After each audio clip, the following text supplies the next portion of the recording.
I knew I'm going to like this guy. I could tell.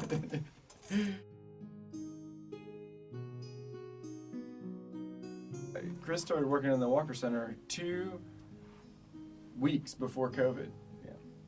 But we had interviewed him maybe like a couple months before that. Mm-hmm. So he'd been hired. And then we came to campus, and then we all left campus. But then when we came back, that's when we got to work together. The rest of the university was looking for classes that could be taught in person during COVID.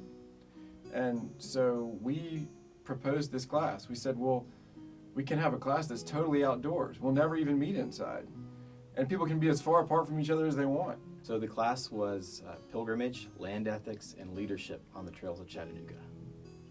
And we plan to also teach the course again in the fall, so fall 24. We're going to be teaching the class again. I remember the moment that we came up with the idea. It was outside of your house. Oh, is that right? Yes, it was outside your house, and we were trying to decide how can we kind of bring our interests together. I knew he had this background in outdoor leadership, and then I had a background in religious studies and studied pilgrimage, and I thought, well, certainly we can pull something together. There's a great benefit on just working on a project together. And with Chris, it was just totally serendipitous that it worked this way. We really brought our strengths together, I think, for this Yeah. class. I had never co-taught before, so it was a new experience for me. You know, it's kind of interesting for an instructor because you're used to being kind of in charge of your class, and in this case, you're handing that over into co-teaching. But it really worked out well, I think, because of our unique backgrounds. Presence in the moment is maybe one of the ultimate goals of every person.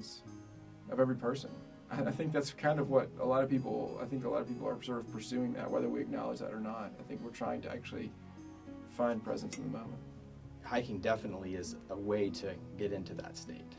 So you can't help but be engaged when you're out there and you're hiking and talking about things. It's both seemingly easy, like, oh yeah, I'll just pay attention to what's going on now, but probably one of the most difficult things in life.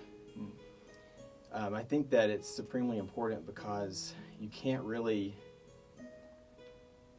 see things as they are if you're focusing on how whatever's in front of you relates to the past or what you want to happen in the future. You're being able to, at least for moments, be in the moment. I mean, probably nobody can do it all the time, but maybe there are some out there. There's never a time when you do the exact same hike with the exact same people and it feels the exact same way. And so every one of those experiences it really is a singular, unique experience for the people there. And I think that's something that I've just seen more and more of in life as I've gotten older. I think that's a special thing to notice. It's like, you know, we may never do this again. Like, this group may never do this again. And that's not because it is, that doesn't make me so much sad as it makes me really grateful for how unique it is. Like, this is totally different. And it'll never be like this again. And we need to embrace that. I agree. So for me, it's really, the takeaway was the gift of the experiences. And part of that is being grateful for a gift. And even though it's a passing gift, it's not something that's is necessarily going to continue. So just looking back and being able to remember certain moments that were highlights in the class, certain just even fleeting moments that I'll remember.